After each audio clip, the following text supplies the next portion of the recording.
I just love this. Starting this moment, I allow everything to work in my favour with ease and grace.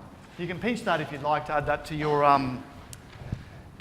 desire statement. Starting this moment, I allow everything to work in my favour with ease and grace.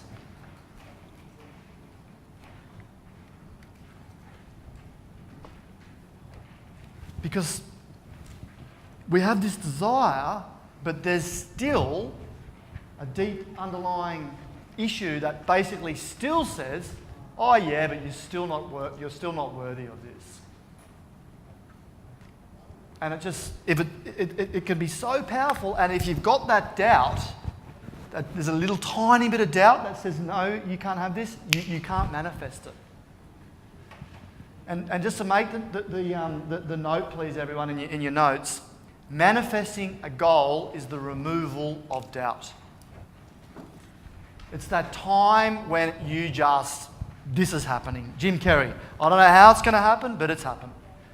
It's not happening, it's already happened. I don't know how or why, but the deal's done. The deal's done. I don't know how or why, but the deal's done. The phrase? This one here. Yeah, manifesting a goal is simply the removal of doubt. And so if we understand that doubt holds us back, then we can actually work on removing it. I mean, I shared in the Flip Your Life. Does anyone remember that game? I can't remember what it's called, but you pull out sticks and then everything falls down. What was that? Yeah. And so if you can imagine, here's a big bucket, and I want you just to think about, you put all your goals into the bucket. So, goals. So you might have a goal of, I'm going to be this certain weight, or this type of person, but subconsciously there's all these sticks which is doubt, and it's this underlying pain in the ass voice that we've all got that's, no, you're not this, you can't do this, you can't do this. But we actually have to pull the sticks out for the balls to drop, to manifest. In fact, the speed of which you manifest is in proportion to how much you allow. The speed of manifesting is often in proportion of how much you're allowing. Henry Ford, we've all seen this. Whether you think you can or you think you can't, you're right. Whether you think you can or you think you can't, you're right. So,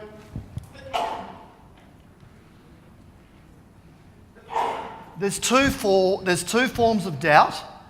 The first one's fear. Has two meanings: forget everything and run. Fuck everything and run. Or face everything and rise.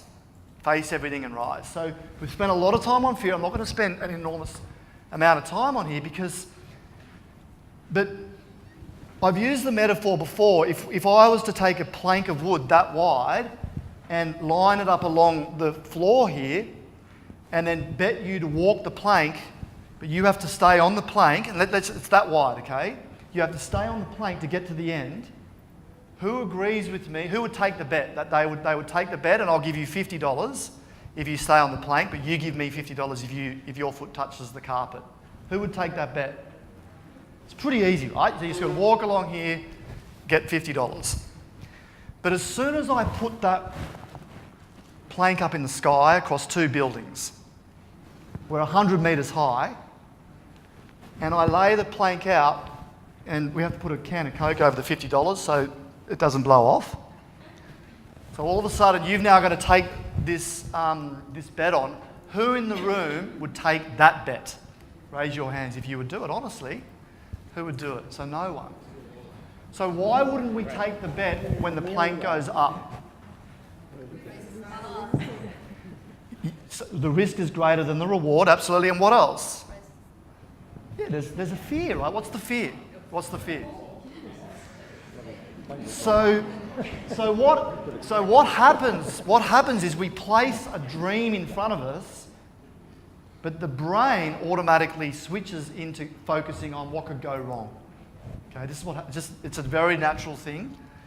And the crazy thing in business and all the goals that you're going for here, I'm almost certain it won't put you at risk of your life. In fact, I could make a bet with anyone that there won't be anyone's life at risk. But a lot of people don't go for what they want because they're so busy fearful of it not working. And that without even realizing, so we set the intention, but then during the day, we're still concentrating on all the fear. So fear holds us back enormously because the brain's still naturally wanting to go, oh, but what if? There you go, if you just write that, but what if? But what if this happens? I know I should employ someone that's going to transform my entire business, but what if they turn out to be an idiot? Or what if they steal all my information?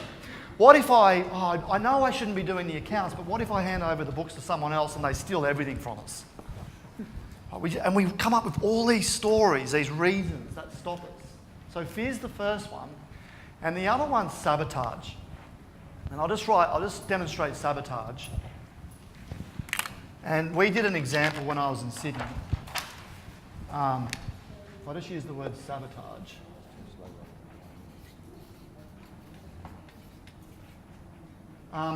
We ran an ad for an assistant for $50,000. Salary. And I did this as an experiment for all our clients so we could actually witness this. I think we had like 300 applicants. It was huge, very popular because we were in Sydney.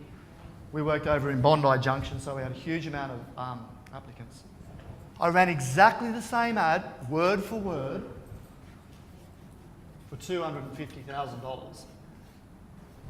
How many people do you reckon applied? Exactly the same ad, just a different dollar figure.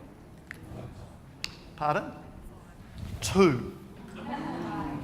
2 people applied for it. So just really briefly on your table, I want you to talk about why.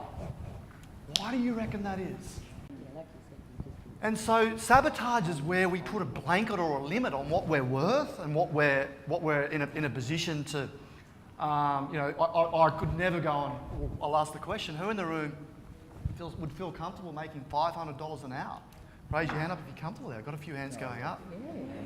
Honestly, who would be uncomfortable at $500 an hour? Be honest, come on. Right, so we have this it's a form of sabotage. We don't realise it, but we put a limit on what we're able to create. And this is a form of blocking the flow of great things coming into our lives. Again, it's awareness.